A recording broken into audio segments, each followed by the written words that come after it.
கதை கேட்க தயாராயிட்டீங்களா? Are you all ready to listen to a story?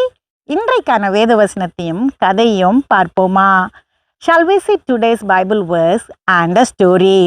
Eden தோட்டத்தை படைச்ச பிறகு, மிருகங்களை படைச்ச பிறகு, மனிதர்களை படைச்சிட்டு தேவன் அவர்கள்கிட்ட சொன்னது, இதை எல்லாமே நீங்க ஆண்டு கொள்ளுங்க அப்படின்ட்டு.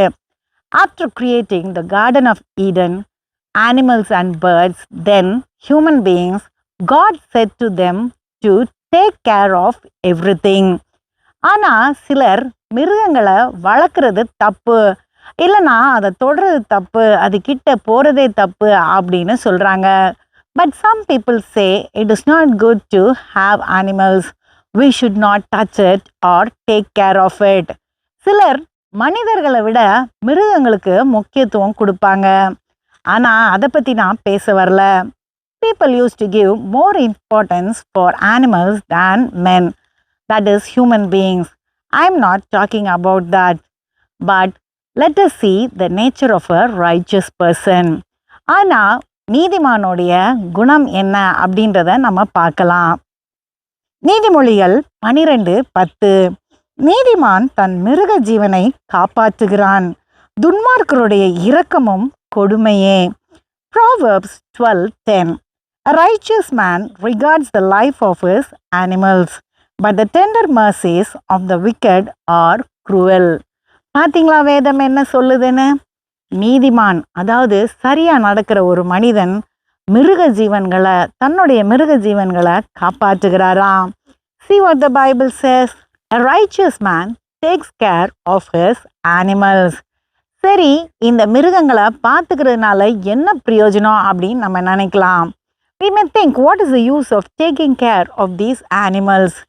பல நேரத்தில் மிருகங்கள் கிட்ட இருந்து நமக்கு பால், முட்டை, கறி போன்ற பொருட்கள் கிடைக்குது. அதை வியாபாரத்துக்கும் நம்ம பயன்படுத்தலாம். We are able to get things like milk, eggs, meat from animals. It is also useful for our business. அது மட்டும் இல்லாமல் அது நமக்கு நன்றி உள்ளதாக இருக்கும், நம்மளை பாதுகாக்கும்.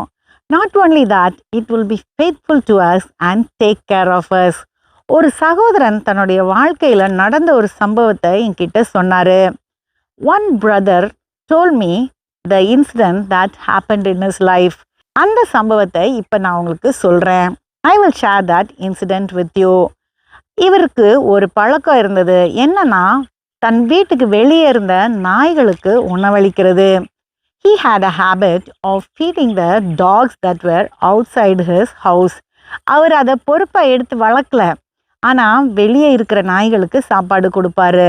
He did not take it inside his house and care for it, but he used to feed them.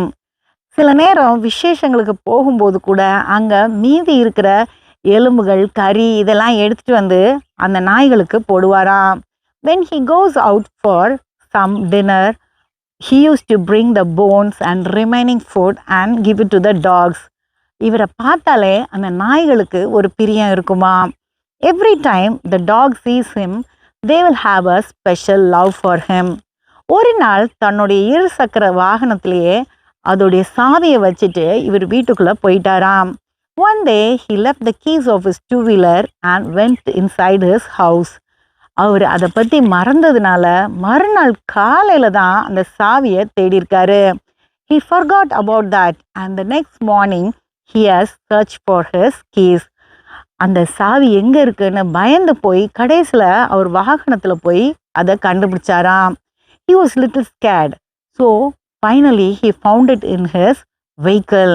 அந்த வாகனத்தை அவர் பார்க்கும்போது அந்த வாகனத்தை சுற்றி அவர் சாப்பாடு போடுற நாயெல்லாம் பாதுகாப்பாக படுத்திருந்ததாம். When he went to take the keys, he noticed that the dogs that he used to feed was lying around the vehicle. யாராவது வந்து அந்த வாகனத்தை எடுக்க முயற்சி பண்ணியிருப்பாங்கன்னு நினைக்கிறேன். அதனால அதை பாதுகாக்கிறதுக்காக இந்த நாய்களெல்லாம் அதை சுற்றி படுத்திருந்திருக்கு.